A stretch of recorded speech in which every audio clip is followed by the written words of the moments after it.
তসবি গণনার ক্ষেত্রে ডান হাতের আঙ্গুলের গিঁটগুলো কোন দিক থেকে গণনা করব? আঙ্গুলের অগ্রভাগ গণনা করা যাবে কি? দুটি প্রশ্ন। তসবি করার ক্ষেত্রে ডান হাতের আঙ্গুলের গিঁটগুলো কোন দিক থেকে গণনা করব? ডান দিক থেকে করে উত্তম। নবী সাল্লাল্লাহু আলাইহি ওয়াসাল্লাম ডান দিক থেকে করতেন, সুতরাং ডান দিক হচ্ছে এই দিক, ডান দিক থেকে যদি এখান থেকে করেন অথবা এখান থেকে করেন, যেখান থেকে করবেন ডান দিক, এই ডান দিক থেকে করবেন। তার আগে একটি বিষয় জেনে নেওয়া উচিত, যেটা হাদিসে আছে, সেটা হচ্ছে যে নবী সাল্লাল্লাহু আলাইহি ওয়াসাল্লাম ডান হাতে তসবিহ করতেন। আবু দাউদের হাদিস, যে কানা রাসূলুল্লাহ সাল্লাল্লাহু আলাইহি ওয়াসাল্লাম রাআইতু রাসূলুল্লাহ সাল্লাল্লাহু আলাইহি ওয়াসাল্লাম ইয়াকিদু তাসবিহা বিয়ামিনিহি। রাসূলুল্লাহ সাল্লাল্লাহু আলাইহি ওয়াসাল্লাম তসবিহ গণনা করতেন ডান হাতে, তাহলে এই হাতে গণনা করতেন। অনেকে, এই জন্য বলছি কথাটি, অনেক এই ভুলটি করে, বলে যে এই হাত শুধু সাক্ষী থাকবে, এই হাত সাক্ষী থাকবে না, সুতরাং অর্ধেক এতে গণে অর্ধেক এতে।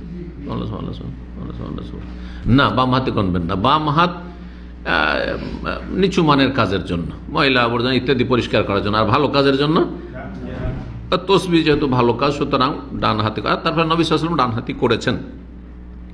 আবু দাউদ তিরমিজিতে হাদিসটি আছে, হাদিসটি আল্লাহ আলবানী সহিহ বলেছেন।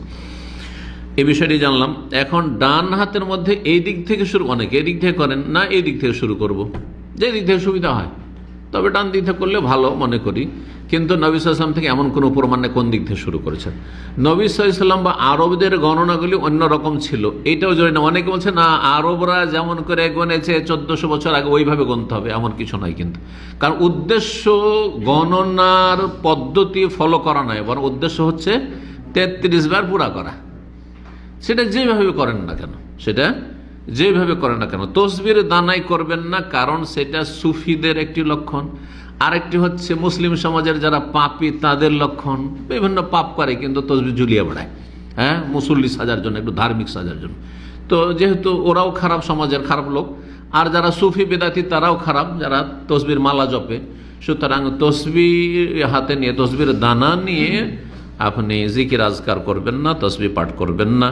কেউ এটাকে বেদাত বলেছেন, আবার কেউ বলেছেন যে বেদাত নাই, কিন্তু সুন্নতের খেলাফ, হালকা করেছেন। কিন্তু আমি যেটা পরামর্শ দেব যে করবেন না, কমপক্ষে হাতে গণবেন, হাতের আঙ্গুলগুলো সাক্ষী থাকবে। হাদিস রয়েছে, সহিহ মুসলিম হাদিস, যে ফাইন্নাহুন্না মাসউলাতুন মুস্তানতিকাতুন, এই আঙ্গুলের জোড়গুলিকে জিজ্ঞাসা করবেন আল্লাহ কিয়ামতের মাঠে আপনার পক্ষে সাক্ষী দেওয়ার জন্য, আর সেগুলির বাকশক্তি খুলে যাবে, কথা বলবে যে আল্লাহ আমাকে দিয়ে তসবিহ করেছিল, যার ফলে সেটাই করবেন।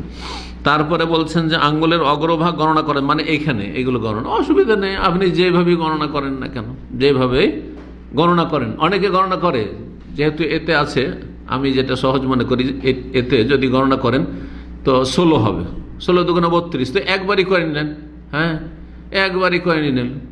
কেউ যদি মনে করে যেমন করবে সুবহানাল্লাহ, আলহামদুলিল্লাহ, আল্লাহু আকবার একসাথে, তাও করতে পারেন।